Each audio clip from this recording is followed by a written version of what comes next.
कि नहीं पढ़ा है? पढ़ा मैम है ना? पढ़ा है। हाँ बस और क्या है, उसी को लेके आगे बढ़ना है आपको। अब मैं आपको और एक बात बता देती हूँ, क्योंकि बच्चे पूछते हैं एनपी माइनस एनआर क्या है, तो अब आपको बताती हूँ कि क्या होता है बेसिकली ये।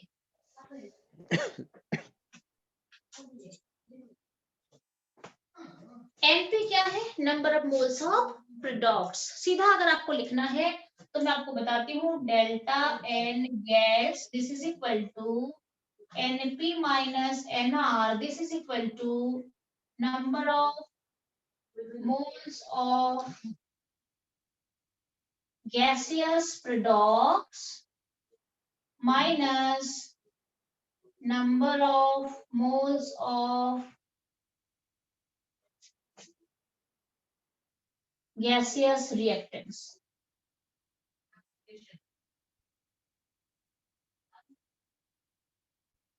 रिएक्टेंट्स आप थोड़ा इसको अच्छे से यहाँ पे लिख दो।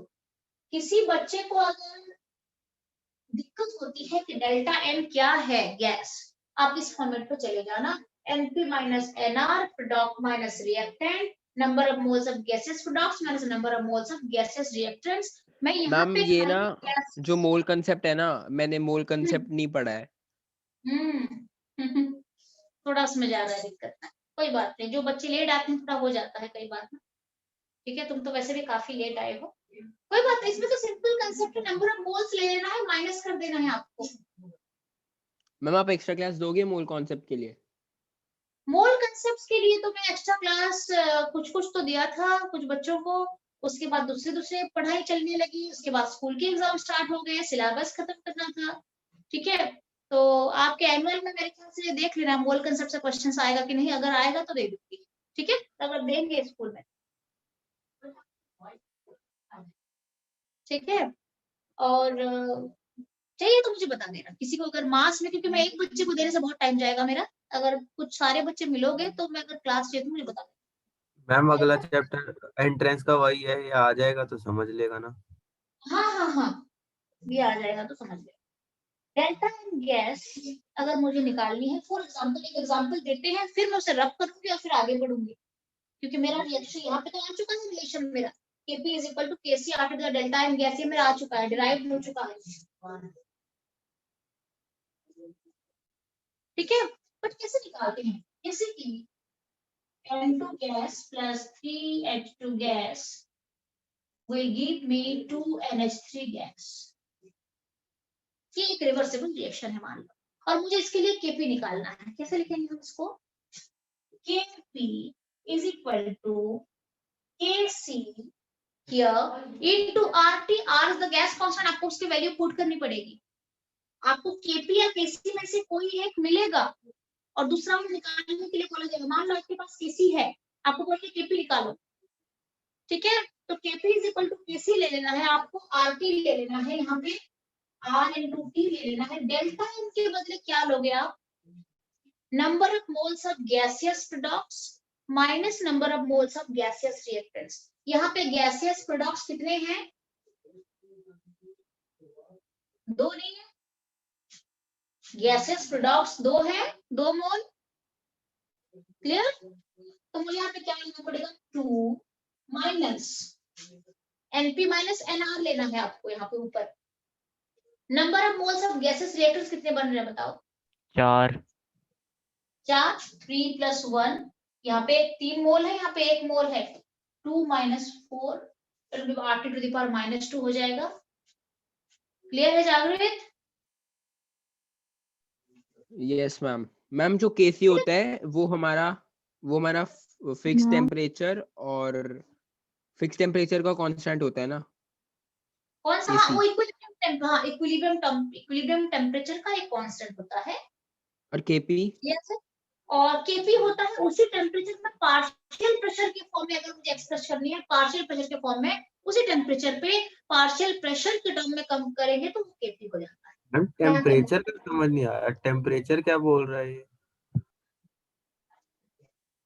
केसी जो होता है, केसी क्या है, what do mean the equilibrium constant KC, KC हर एक टेम्परेचर पे नहीं आता है, केसी एक फिक्स टेम्परेचर पे आता है। इक्विलिब्रियम टेम्परेचर पे किसी भी रिएक्शन का अगर मैं केसी निकालूं तो फिक्स टेम्परेचर पे आता है, that temperature is known as equilibrium temperature, उसी टेम्परेचर को यहाँ पर आपको लिखना है। आपको टेम्परेचर गिवन रहेगा, इक्विलिब्रियम टेम्परेचर यहाँ पे लिखना है आपको, T लिख के फिर आपको प्रोसीड करना है। क्वेश्चन के अंदर आपको टेम्परेचर 300 केल्विन, 400 केल्विन क्या है आपको गिवन रहेगा, उसको यहाँ पे पुट करनी है आपको टेम्परेचर को।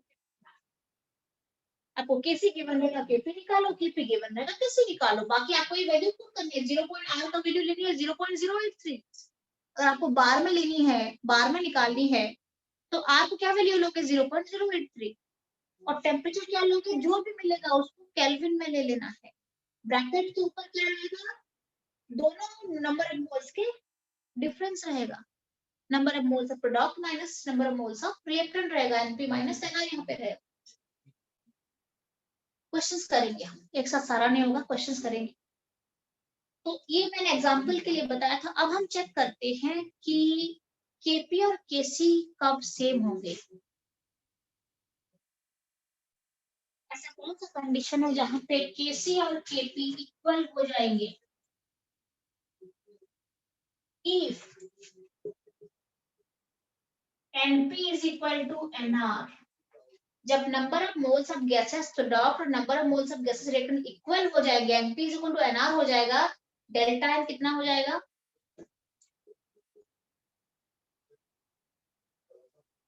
यस, जब 0 NP is equal to NR हो जाएगा तो डेल्टा एन 0 हो जाएगा। 0 उस टाइम अगर मैं केपी निकालूंगी तो क्या हो जाएगा? KC RT to the power 0, 1 तो दिस केसी इज आ इक्वल टू जाएगा। 1, this is equal to KC. तो केपी केसी कब इक्वल होते हैं? अगर मेरा दोनों के number of moles gases product अगर हैं, तो अगर दोनों के गैसियस नंबर ऑफ मोल्स अगर इक्वल हो जाते हैं प्रोडक्ट के और रिएक्टेंट के, उस time Kp is equal to Kc होता है। यूनिट वाइज नहीं बोल रही हूँ, न्यूमेरिकल वैल्यू बोल रही हूँ मैं आपको। ये तो बार में है, इसका आएगा तो बार की यूनिट में आएगा, वो तो मोल पर लीटर में आएगा। मैं आपको मैग्नीट्यूड बता रही हूँ। जब ये 0 हो जाएगा, NP is equal to NR हो जाएगा, 0 हो जाएगा। अच्छा, अगर एनपी एनआर से बड़ा है क्या हो जाएगा? If NP is greater than NR क्या हो जाएगा? डेल्टा एन क्या हो जाएगा? अगर एनपी बड़ा है एनआर से, एनपी अगर एनआर से बड़ा है तो डेल्टा एन पॉजिटिव आएगा? यस देख लो, मैम यस मैम। आएगा। तो अगर डेल्टा एन पॉजिटिव आ गया तो RT to the power delta n अगर पॉजिटिव है, that means KP is greater than KC. Yes ma'am. समझ में आ गया आपको? If NP is greater than NR, अगर गैसियस नंबर, अगर प्रोडक्ट के नंबर ऑफ मोल्स अगर ज्यादा है रिएक्टेंट से, तो उस टाइम क्या हो जाएगा? डेल्टा एन जो है वो पॉजिटिव हो जाएगा। अगर ये पॉजिटिव है, दैट मींस ये पॉजिटिव वैल्यू आएगा, दैट मींस केपी जो है वो केसी से बड़ा हो जाएगा। At that time Kp is greater than Kc. और एक क्या ऑप्शन आता है? If NP is less than NR. 3 option है मेरे पास। एक तो NP is equal to NR, उसमें केपी और केसी इक्वल हो जाएंगे, Kp is equal to Kc हो जाएगा। दूसरा ऑप्शन है NP is greater than NR, वहां पे केपी बड़ा हो जाएगा केसी से, आपको चेक करना है। और if NP is less than NR क्या हो जाएगा? Delta N Negative. गैस जो है वो नेगेटिव हो जाएगा, and Kp is less than Kc हो जाएगा।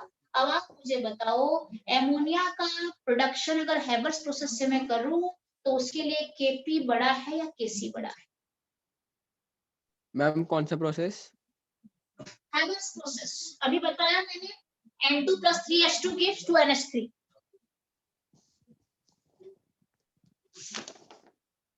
क्वेश्चन रिपीट करना मैम एक बारी। ये डन है, डेरिवेशन डन है।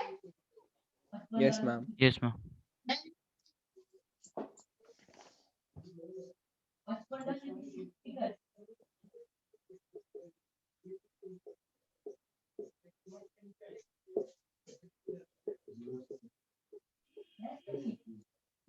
इस रिएक्शन के लिए केपी और केसी का रिलेशन क्या रहेगा?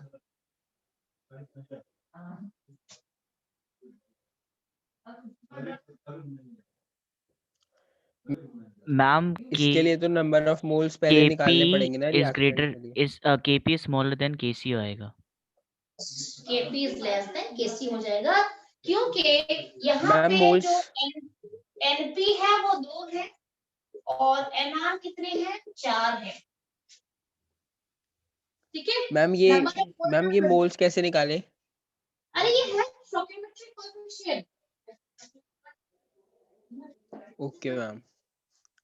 इसका स्टोइकियोमेट्रिक कोएफिशिएंट 2 है, तो नंबर ऑफ मोल्स 2 है। मतलब okay ma'am. 1 mole nitrogen, listen here, 1 mole nitrogen reacts with 3 mole hydrogen to produce 2 mole of ammonia। Okay ma'am. तो कितने तो मोल मैम अमोनिया प्रोड्यूस इसमें करना सिर्फ है? तो इसमें हमें सिर्फ स्टोकियोमेट्रिक कोफिशिएंट से नंबर ऑफ हाँ हाँ मोल्स देखने होते हैं। बिल्कुल बिल्कुल, वो भी खाली गैसेस के लिए लेनी है। अगर यहाँ पे और कोई इसमें सॉलिड होता, और मैम पहले जैसे हम सॉल्व करते थे जैसे वो नहीं करना इसमें। कौन से सॉल्व करते थे, क्या है बेटा? मैम मोल्स निकालने का एक मोल्स करने के लिए फाइंड करने के लिए क्वेश्चन आता था तो हम मल्टीप्लाई वगैरह करते थे ना। मैम ये कह रहा है जैसे नंबर ऑफ मोल्स जैसे फाइंड करते हैं ना गिवन मास अपॉन में मोलर मास, तो वो नहीं करना है इसमें। नहीं नहीं नहीं, अच्छा हाँ, अच्छा अच्छा नहीं वो नहीं करना है, ये सिंपल जो दिख रहा है आपको वो नंबर ऑफ मोल्स है। Okay ma'am. अच्छा तुम ये बोल रहे हो number of moles is equal to given mass, अच्छा नहीं उस तरीके से जाना नहीं है। अगर ऐसा क्वेश्चन आएगा तो वो भी करेंगे, अगर ऐसा क्वेश्चन आया अरे तो वो भी फर्स्ट करेंगे, बट अभी सिंपल क्वेश्चन में इस तरीके से आप ले सकते हो। अगर कहीं पे अमाउंट दिया है या इस तरीके से दिया है तो फिर आप जा सकते हो, उसमें कोई दिक्कत नहीं है। बट यहाँ पे तो बहुत सिंपल है, प्रोडक्ट के नंबर ऑफ मोल्स 2 है, रिएक्टेंट के नंबर ऑफ मोल्स 4 मिल चुके हैं और मुझे साफ दिख रहा है कि Np is less then Nr। और अगर Np is less then Nr तो कौन सा लॉजिक लग रहा है यहाँ पे, Kp is less then Kc।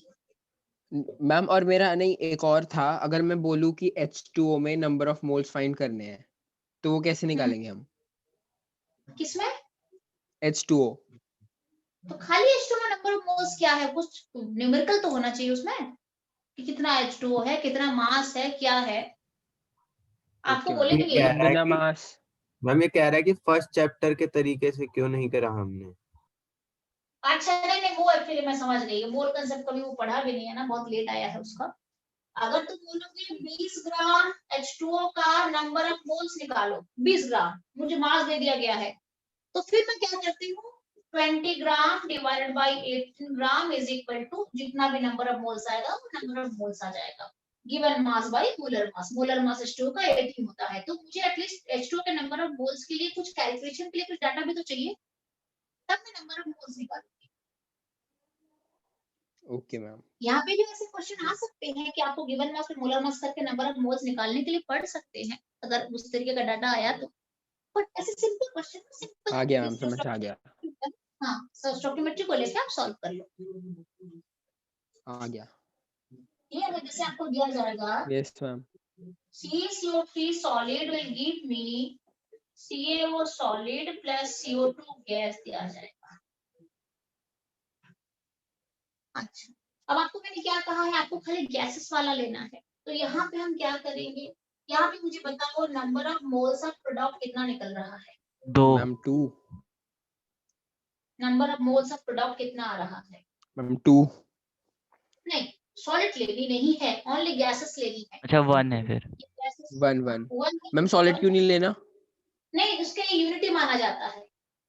Molar concentration of solids and pure liquids are assumed to be unity, 1 लिया जाता है, उसके लिए कुछ कैलकुलेशन नहीं होता है। उनके मोलर ओके मैम। और अगर यहाँ कंसंट्रेशन पे के लिक्विड होता तो? अगर लिक्विड होगा तो अगर एक्वस फॉर्म में होगा तो आपको लेना पड़ेगा, मैंने कहा है सॉल्यूशन फॉर्म में लेना, बट एनपी और एनआर के लिए हम नहीं लेते हैं बेटा। एनपी और एनआर के लिए जो गैसेस प्रोडक्ट्स लिया जाता है हम इसमें सॉलिड और लिक्विड को स्किप कर देते हैं, हम गैसेस पोर्शन को यहाँ पे कंसीडर कर लेते हैं। Okay ma'am. ठीक है, तो यहाँ पे सिंपल है, NP is equal to 1 pure आ लिक्विड, चुका है। मैम प्योर लिक्विड और जो NR आपने कहा, हाँ एनआर इज इक्वल टू क्या आ जाएगा बोलो मुझे, यहाँ पे एनपी इज इक्वल टू 1 है, मैंने मैम ले लिया है गैसेस वाला, NR 0 आ जाएगा। NR 0। तो यहाँ पे तो साफ दिख रहा KP है is greater then KC। NP, हाँ, तो that implies Kp is greater than Kc यहाँ पे मेरा हो जाएगा। तो डिपेंड करता है कौन से आपको लेने हैं, क्या लेने हैं, किस तरीके से सॉल्व करने हैं। क्लियर है? बिकॉज मैं Kp निकाल रही हूँ, Kp अगर होगा तो डेफिनेटली मुझे गैसेस लेनी पड़ेगी ना। Kp तो पार्शियल प्रेशर किसका होगा? पार्शियल प्रेशर किसका होगा मुझे बताओ। पार्शियल प्रेशर क्या लिक्विड का होगा? पार्शियल प्रेशर मैम लिक्विड का अगर होगा कि केसी में हाँ मैम केसी में प्योर लिक्विड्स का यूनिटी 1 नहीं लेते ना, वो तो फिर केपी में लेते हैं किसमें? मैम। मैम आप अगर केसी ले रहे हो, आप वाटर लिक्विड है, एक्वस अगर है, अगर कहीं पे एक्वस आ गया, मैं केसी की बात कर रही हूँ अभी मैं केसी की बात कर रही हूँ, अगर एक्वस है तो आपको लेनी पड़ेगी उसका कंसेंट्रेशन। अगर एक्वस, एक्वस का मतलब क्या है? लिक्विड हो या नहीं है, ये क्या है? एक्वस का मतलब प्रॉपर लिक्विड है ये, बट प्योर नहीं है, सॉल्यूशन के अंदर है। ये प्योर नहीं है, सॉल्यूशन के अंदर। एक्वस से मतलब कहीं पे आयन दिखा रहा है, इस तरीके से कहीं पे एक्वस फॉर्म में कुछ जा रहा है, सॉल्यूशन के अंदर है, तो हम इसलिए लेते हैं केपी, इसको 1 नहीं लेते हैं। बट बिकॉज यहाँ पे मेरा केपी है, केपी का मतलब पार्शियल प्रेशर। पार्शियल प्रेशर क्या एक्वस सॉल्यूशन दिखाएगा? नहीं दिखाएगा। पार्शियल प्रेशर कौन दिखाता है? गैसेस दिखाते हैं या वेपर्स दिखाते हैं? वेपर दिखाएगा या फिर गैसेस दिखाएगा? तो इस कैलकुलेशन के लिए हम खाली गैसेस लेते हैं। केपी केसी का रिलेशनशिप के लिए जब मैं डेल्टा एन निकालती हूँ तो मैं खाली गैसेस लेती हूँ, ओनली गैसेस, क्योंकि पार्शियल प्रेशर ना लिक्विड दिखाएगा ना सॉलिड दिखाने वाला है, किसी का पार्शियल प्रेशर नहीं बनेगा। क्लियर है? मेरी वॉइस सुन नहीं आ रही है? ठीक है, तो इस तरीके से हम निकालते हैं। एक ब्रेक हो काम रही थी मैम करते हैं बीच में। आज, हाँ मैं आपको आज मैंने समझा दिया है, ठीक है। अब 10 मिनट है, मैं आपको थोड़ा क्यूसी भी बता देती हूँ क्या है। पढ़ लोगे ना? 10 मिनट हो जाएगा ना? चलेगा? 10 मिनट पढ़ लो, ठीक है। तो आपको केसी और क्यूसी बता दूंगी, न्यू टर्म है क्यूसी, वो बता दूंगी। कल मेरा एंटायर डे, कल मैं आपको न्यूमेरिकल्स कराऊंगी। क्लियर है? क्योंकि अगर आप खाली पढ़ने लगोगे और न्यूमेरिकल सॉल्व करना नहीं आएगा तो बहुत मुश्किल है। थोड़ा बहुत न्यूमेरिकल सॉल्व करेंगे, फिर मैं आपको ली चैटलर्स प्रिंसिपल में लेके जाऊंगी। तो कल की क्लास काफी इंटरेस्टिंग रहेगी, क्योंकि न्यूमेरिकल सॉल्व करेंगे, डिफरेंट डिफरेंट तरीके का न्यूमेरिकल मैं आपको दूंगी यहाँ पे करने के लिए, ठीक है। तो कल एब्सेंट भी होना नहीं है, और कल सारे हम क्लियर हो जाएगा सारा कंसेप्ट। आज मैं आपको और एक टर्म बताती हूँ, आपने क्या क्या सीखा है आज। केपी के बारे में जाना, केसी के बारे में जाना, दोनों के रिलेशन के बारे में जाना, कैसे क्या होता है, और कैसे रिएक्शन से हम केपी केसी का रिलेशन को डिसाइड करते हैं, ये भी बताया। अब एक आता है relationship between QC and KC। What is QC मैं आपको बताऊंगी अभी यहाँ पे, ठीक है ना। तो ये मैं रब कर लूं क्या? अगर हो गया है तो रब करेंगे इसे। हाँ मैम डन। अच्छा बच्चों, आज थोड़ा ठंड बढ़ गई है ना, अचानक से ऐसा लग रहा है ना? Yes ma'am. थोड़ा ज्यादा लग रहा है आज ना, अभी तो बढ़ेगा मुझे लग रहा है। तो मैं रब करूं इसे अर्पित? Yes ma'am. क्लियर है? अच्छा, अब हम चलते हैं कि ये तो केपी केसी का था। अब मैं आपको और एक न्यू टर्म पढ़ाऊंगी, रिएक्शन क्वेश्चन कहते हैं उसको। क्या होता है वो रिएक्शन क्वेश्चन? इसके ऊपर न्यूमेरिकल्स देते हैं आपको।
अभी मेरा जो टॉपिक है मैं आपको करा देती हूँ, छोटा सा टॉपिक है। अर्पित बताना टाइम कितना बचा है अभी?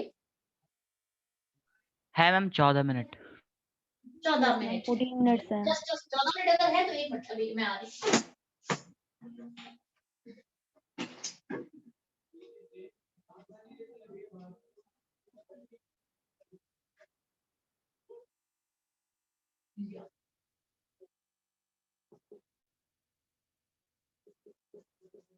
Relationship between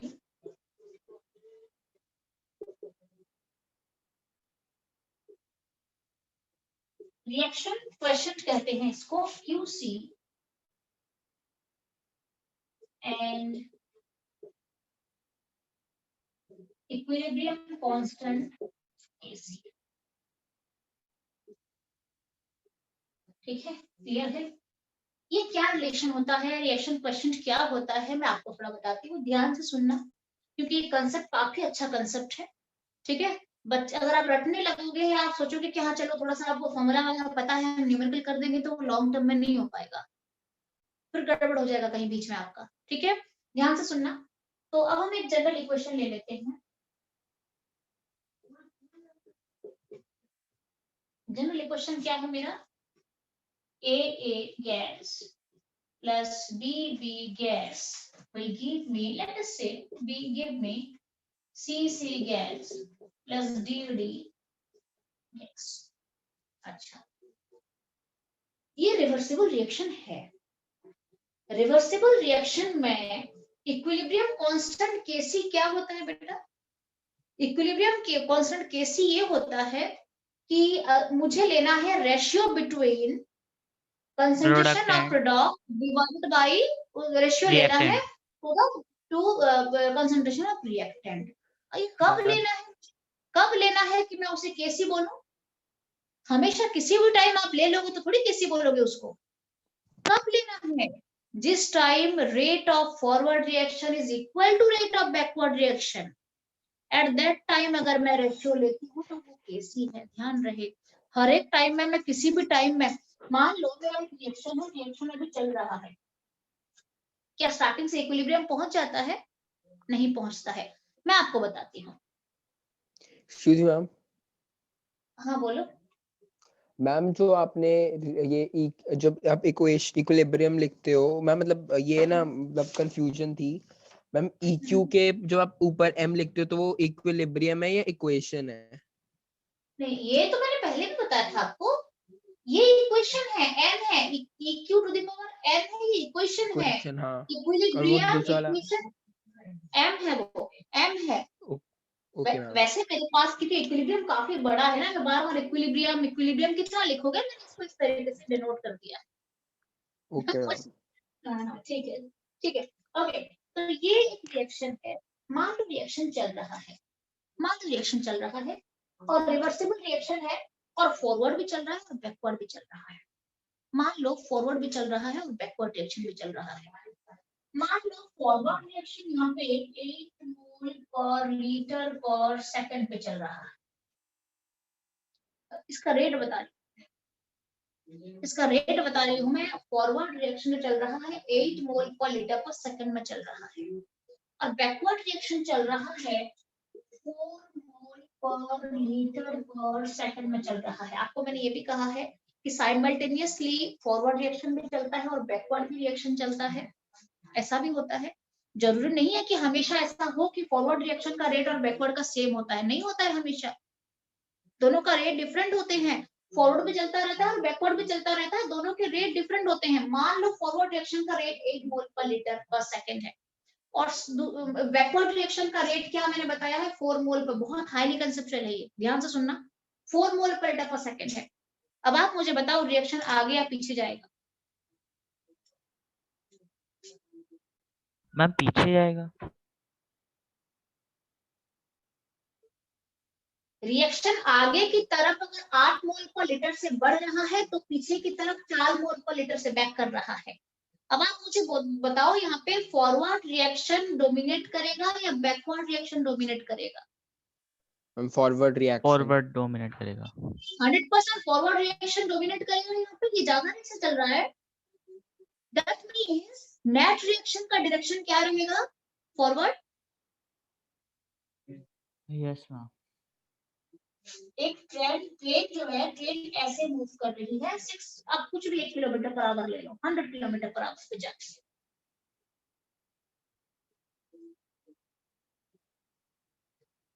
क्लियर है? ओके। अच्छा, अब ये इस तरीके से जा रही है, दूसरा जो ट्रेन है उससे थोड़ा कम स्पीड से जा रही है, डोमिनेट कौन करेगा यहाँ पे? कौन पहले निकल जाएगा? जो फास्ट स्पीड पे जा रही है वो निकलेगा ना, डेफिनेटली। Yes ma'am. एक ट्रेन है वो 100 किलोमीटर पर आवर पे जा रही है और एक ट्रेन है 60 किलोमीटर पर आवर पे जा रही है, 100 वाली डोमिनेट डोमिनेट कौन करेगी। करेगा? डोमिनेट कर जाएगा, वो आगे निकल जाएगा। तो यहाँ पे रिएक्शन फॉरवर्ड जा रहा है 8 मोल पर लीटर पर सेकंड से, और बैकवर्ड जा रहा है, वही रिएक्शन बैकवर्ड की डायरेक्शन में जा रहा है 4 मोल पर लीटर पर सेकंड पे। इसका रेट ज्यादा है। दैट मींस अगर मेरा नेट रिएक्शन अगर मैं देखूंगी तो मैं क्या बोलूंगी? रिएक्शन फॉरवर्ड चल रहा है, बैकवर्ड चल रहा है? फॉरवर्ड। रिएक्शन फॉरवर्ड चल रहा है क्योंकि फॉरवर्ड रेट ज्यादा है। बट जब ये भी 8 और ये भी 8 हो जाएगा, हम क्या कहेंगे? स्टैटिक हो गया। दैट इज, नहीं स्टैटिक नहीं, रिएक्शन तो चलता रहेगा, ये तो जाता रहेगा, वो भी जाता रहेगा, दोनों के रेट सेम हो गए कोई हैं। डोमिनेट नहीं जितना करेगा। प्रोडक्ट फॉर्मेशन हुआ, हाँ, इसको कहते हैं इक्विलिब्रियम स्टेट कहते हैं। इक्विलिब्रियम स्टेट हमेशा नहीं होता है हर एक रिवर्सिबल रिएक्शन के लिए, उसका एक टाइम आता है, उसका एक टेम्परेचर होता है, जिस टाइम पे वो रिएक्शन इक्वल हो जाता है उस टाइम दोनों साइड से, उसको हम कहते हैं इक्विलिब्रियम टेम्परेचर, इक्विलिब्रियम स्टेट कहते हैं। और उसी टाइम अगर मैं रेशियो निकालूंगी, दैट इज केसी। क्लियर है जने? Yes ma'am. All clear? तो मैम अच्छा ठीक, मैम हाँ हाँ बोलो बोलो। मैम ये एक मैम मतलब लास्ट का तो वापस बता दो, वो जब वो ये वाला डोमिनेट कर रहा था ठीक, मैं आपको बताती तो हूँ, चलो कोई बात नहीं, कोई बात नहीं।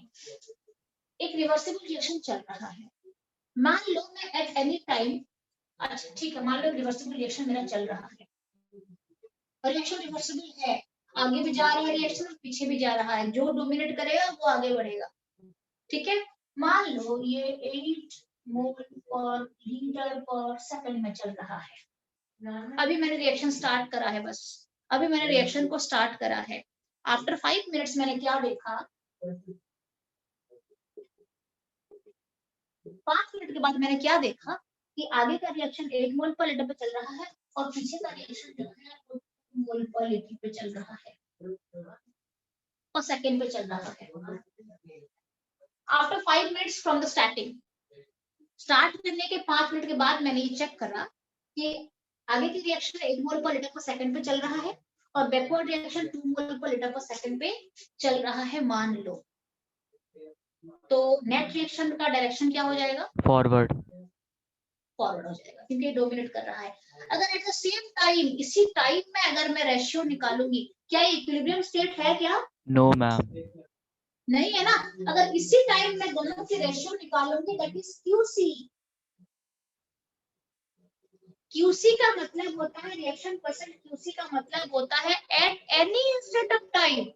अगर आप रेशियो निकालते हो, that ratio is QC at any instant of time, जहां पे rate of forward is not equal to rate of backward. जब दोनों रेट सेम नहीं होते हैं at any instant of time, after 5 minutes, after 10 minutes, after 15 minutes, आप निकालते चलो, आप रेशियो निकालते चलो, हर एक बार एक न्यू केसी निकल जाएगा, हर एक बार एक न्यू केसी आ जाएगा। फिर 5 मिनट आप ले रहे हो रिएक्शन को, फिर थोड़ा सा बढ़ गया रिएक्शन, फिर आप केस के रेशियो निकाल दो, फिर एक क्यूसी नया आ जाएगा। इसे कहते हैं reaction percent QC, that is the ratio at any instant of time. But the ratio at equilibrium is known as Kc। जब इक्विलिब्रियम स्टेज पहुंच जाता है, मतलब रेट ऑफ ये भी 8 हो जाएगा और ये भी 8 हो जाएगा, इस टाइम दोनों सेम हो जाएंगे। उस टाइम इक्विलिब्रियम स्टेज जब पहुंच जाएगा, उस टाइम अगर मैं निकालूंगी, that is that Qc is known as Kc।